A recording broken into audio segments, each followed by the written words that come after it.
The epic battle at Tarawa in November 1943 brought home to the American public the cost of the war against Japan. Though Tarawa had been won at a great price, the lessons learned there were to prevent the loss of other thousands of American fighting men in battles on other Pacific islands.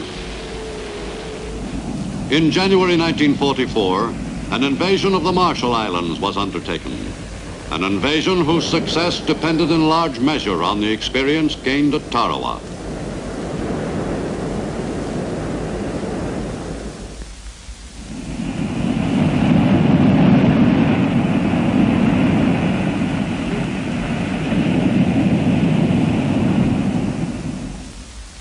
In the Central Pacific, the Marshall Islands constituted a block in the path of the U.S. drive westward. If that drive was to be successful, several strategically located islands in that group must be seized. In Hawaii, Admiral Chester Nimitz, Commander-in-Chief Pacific Fleet, and everyone in his command were vitally concerned with the preparations for the forthcoming assault on the Marshalls. For the Central Pacific Offensive, begun so auspiciously with the victories in the Gilbert Islands at Macon and Tarawa, depended for its success on a quick follow-up. The planned invasion of atolls in the next major island chain, the Marshalls, was to be followed by further assaults on islands still far to westward, in a giant island-hopping operation, which would take American fighting forces to the very doorstep of Japan itself.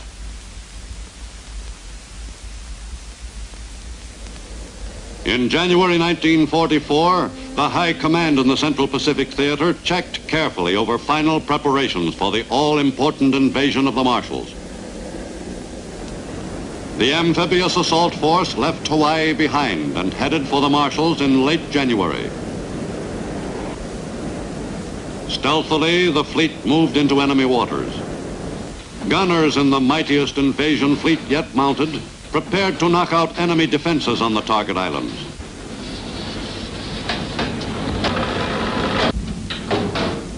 This time they planned to see to it that no one could possibly consider the naval shelling too light.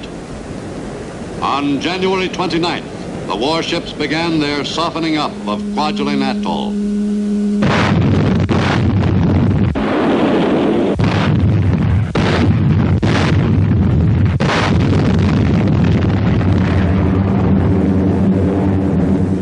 For weeks, liberators of the 7th Air Force pounded the atolls in the eastern and central Marshalls.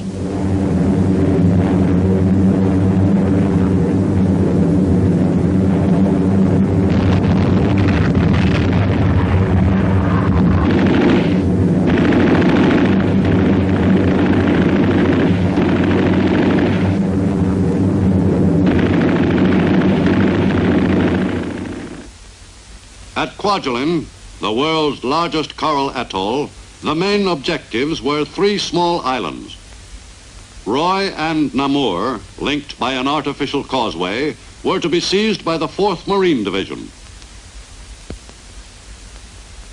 En route to the invasion of the islands, Marine officers familiarized the men with all available details of their objective, their size, shape, and defenses.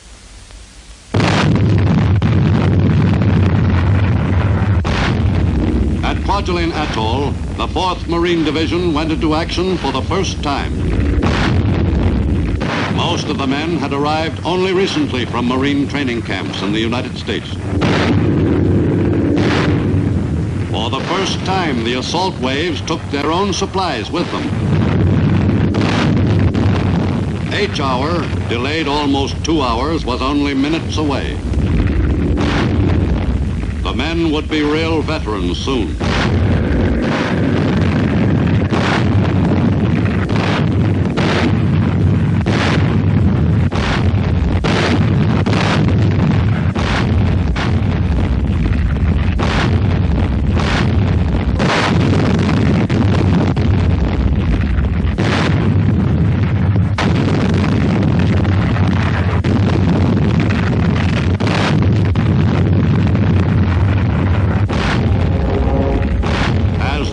Waves of Marines neared the landing beaches, the carrier pilots gave the enemy a last-minute once-over.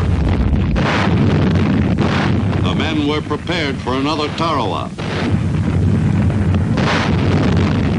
American troops were storming the first piece of pre-war Japanese territory. And from all indications, the enemy planned to hold on to it.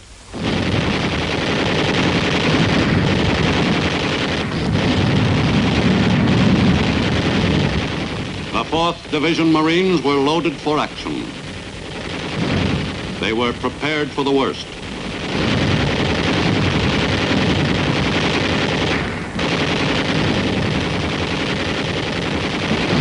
It was tough on the beach, but it was no Tarawa. Although enemy resistance was lighter than expected, the battle was no pushover. The area was still far from secure.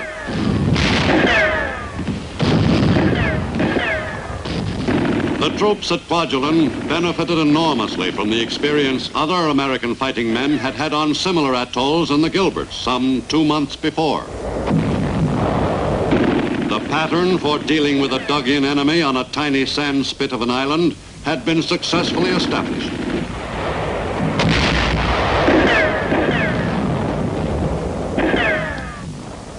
The Marines took every precaution in dealing with the fanatical defenders of Roy and Namur.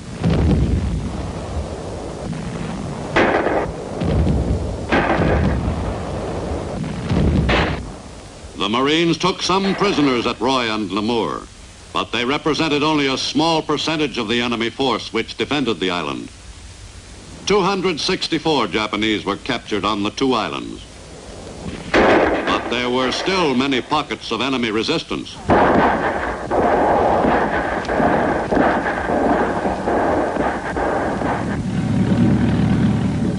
On Roy, the principal objective was the enemy airfield. Taking it was no simple task. During the afternoon, the battle raged on.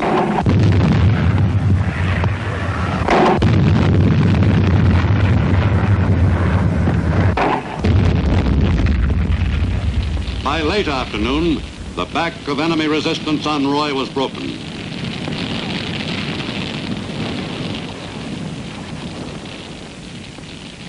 This time, the naval and air bombardment had achieved some notable results. The airfield on Roy was seized on D-Day afternoon. The strips had constituted an important launching platform for enemy planes. A number of the Japanese planes had been in no condition to leave the island before it fell. Namur was wrested from the enemy by the early afternoon of the 2nd day. On that island, too, the sturdy Japanese blockhouses had proved unable to withstand the U.S. bombardment. The enemy defenses were a favorite subject for combat artists, who sometimes accompanied the assault troops on Pacific invasions. The blockhouses proved equally fascinating to every Marine on the island. The enemy high command had ordered Roy and Namur defended to the last man. Marine General Holland Smith, in command of the ground forces and the marshals, was well pleased with the performance of the untested 4th Marine Division. The general was favorably impressed, too, with the job the Navy warships had done. In other operations, he was not usually satisfied with the Navy's bombardment. But at Kwajalein, he felt they had done well by his amphibious forces.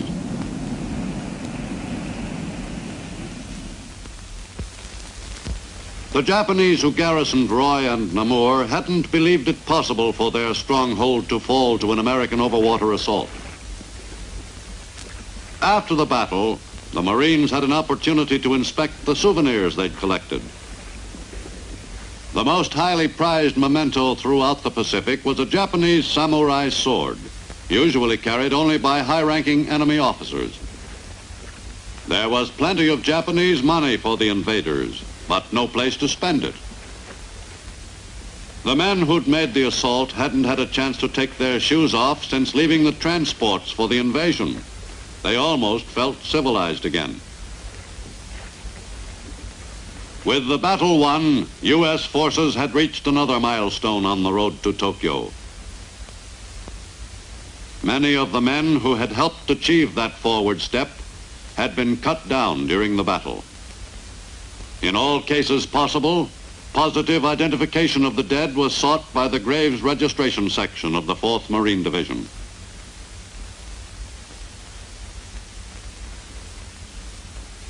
Casualties were light compared with the figures of American losses on Tarawa.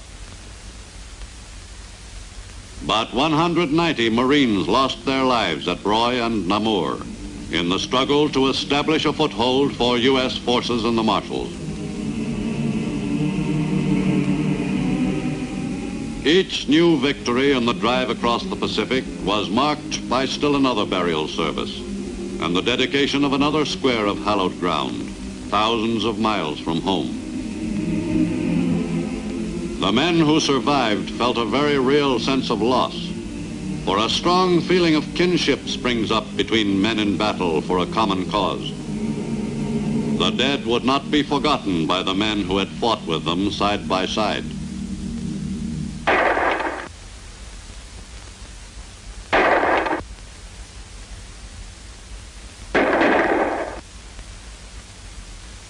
Meanwhile, the U.S. Army's 7th Division was occupied with the enemy on the southernmost island of Kwajalein Atoll.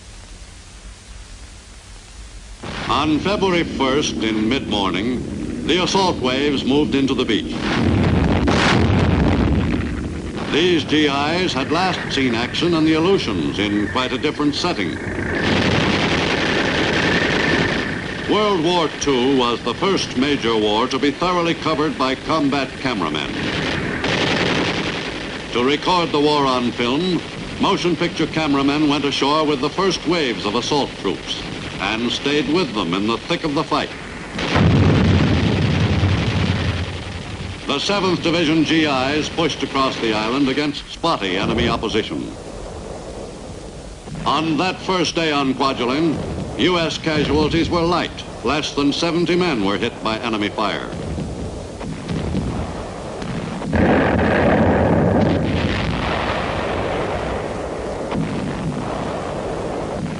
With the tanks pacing the advance, the GIs took the island yard by yard. The soldiers pressed the attack in the face of stiffening enemy resistance.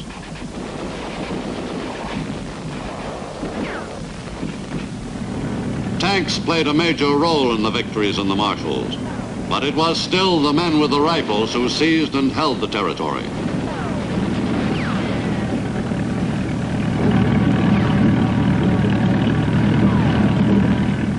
On Kwajalein Islet, the coordination of tanks and infantry operating together had still not been perfected. But the advance was well executed. It was no easy job to overwhelm all the enemy troops on the island.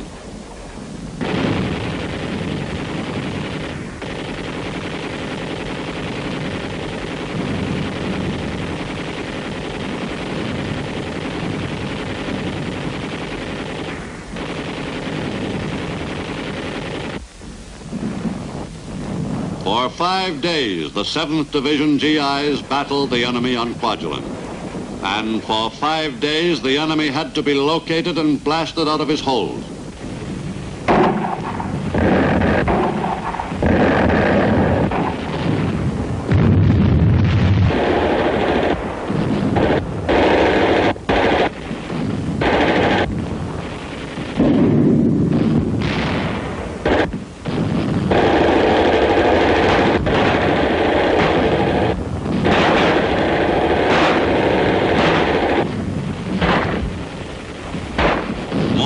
More enemy soldiers were being knocked out of the battle by the determined GIs.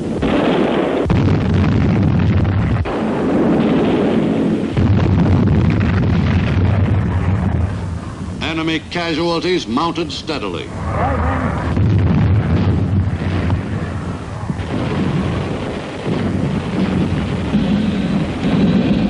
The weary GIs continued the attack against a well-entrenched enemy.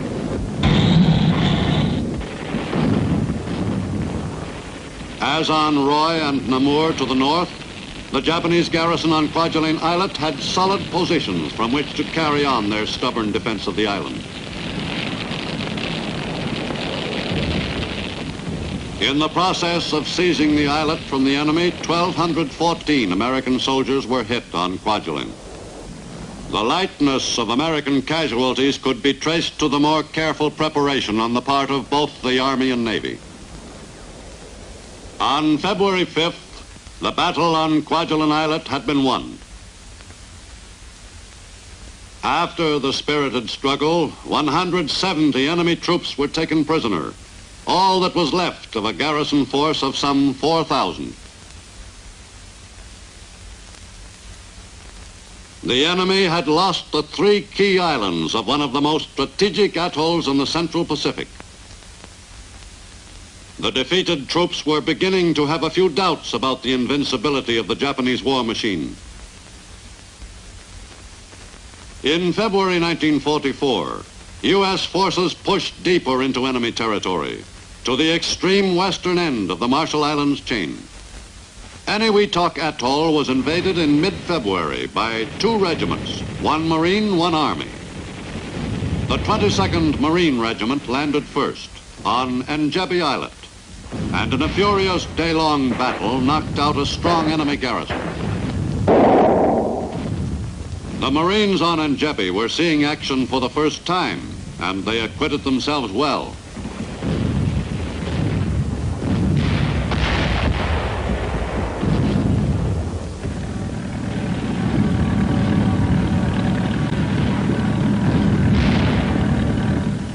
Tanks were used to good advantage in the Marine assault on Njebe.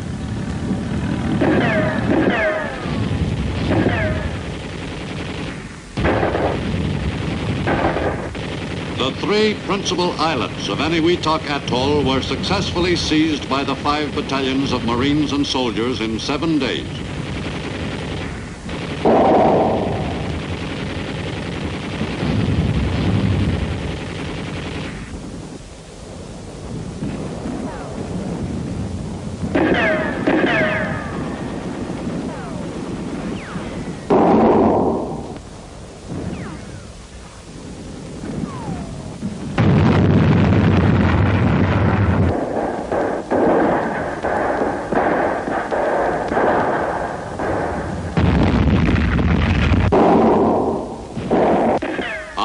Eniwetok Islet, U.S. soldiers and Marines choked off enemy resistance, but not without suffering some losses.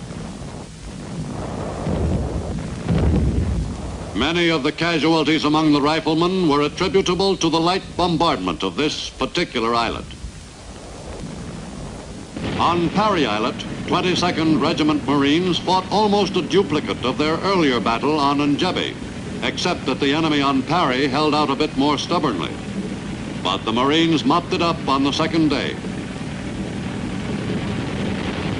During the final stages of the fight to seize the major islands of Eniwetok Atoll, work on the airstrips was being carried forward, often under enemy fire, by the hard-working members of a Navy service known as the Seabees.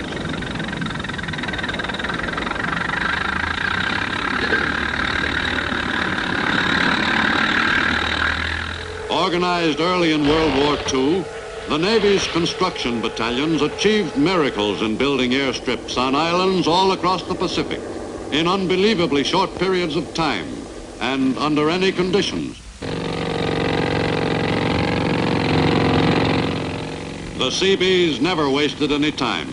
The job was always done the quickest possible way.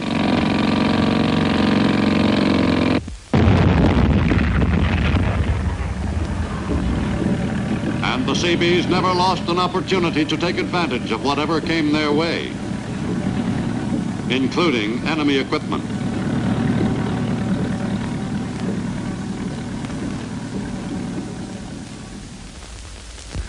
On Eniwetok Atoll, a strip capable of accommodating 4 squadrons of fighters was hurriedly finished.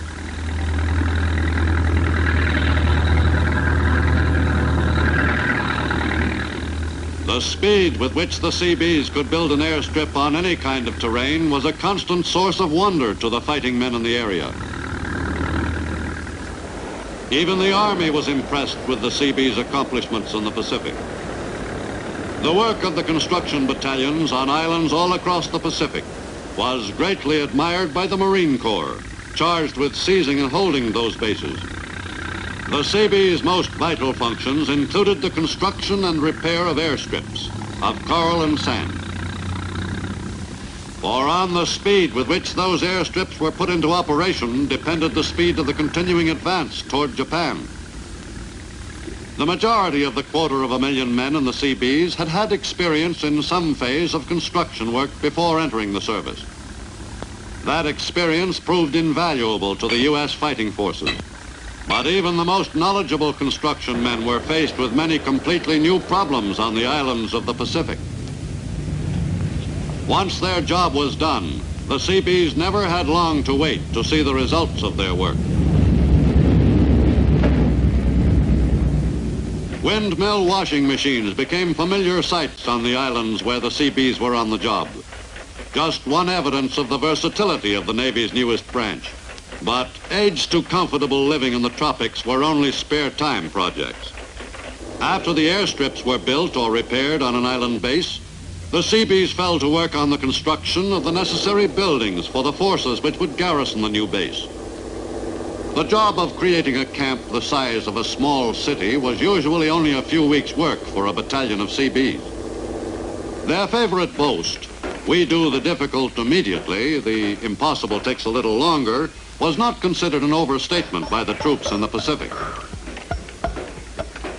The housing of the fighting men was only one of the Seabees' responsibilities. One of the impossible jobs they performed was providing ice at tropical Pacific bases.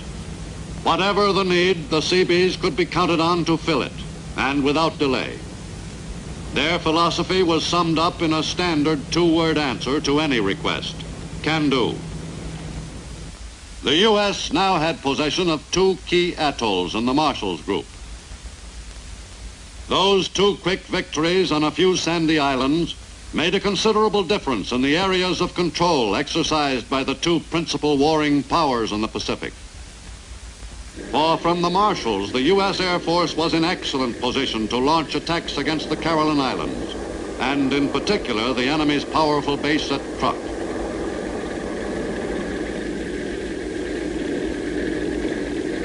From Kwajalein in mid-March, 7th Air Force bombers began a series of strikes against that enemy stronghold.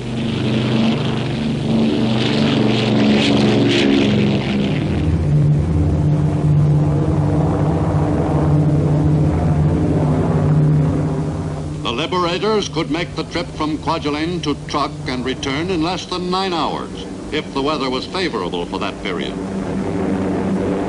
The 7th Air Force planes were reinforced by bombers of the 13th Air Force operating from South Pacific bases. The target, the group of islands called Truk, was the most important enemy staging area between Japan and the Southwest Pacific. The legend of Truk's invincibility was about to be punctured effectively.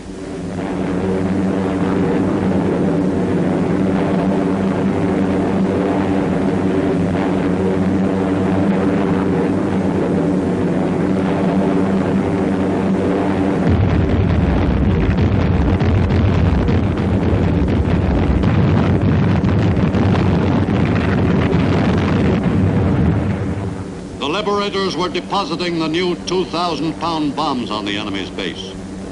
The attacks were highly successful. In less than 4 months, once mighty Truk was to become virtually useless to the enemy.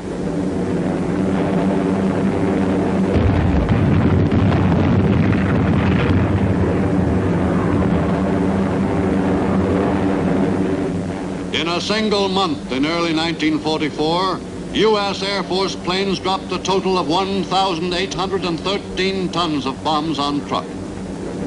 The enemy's stronghold was reduced to a mere shell. In the Southwest Pacific, as 1943 turned into 44, the U.S. fighting forces centered their attention on the Bismarck Archipelago and the northern coast of New Guinea, the road which led back to the Philippines. Go forward, men of courage. in the freedom fight. Let every tyrant feel your might. For freedom and justice, forward serve, relentlessly high.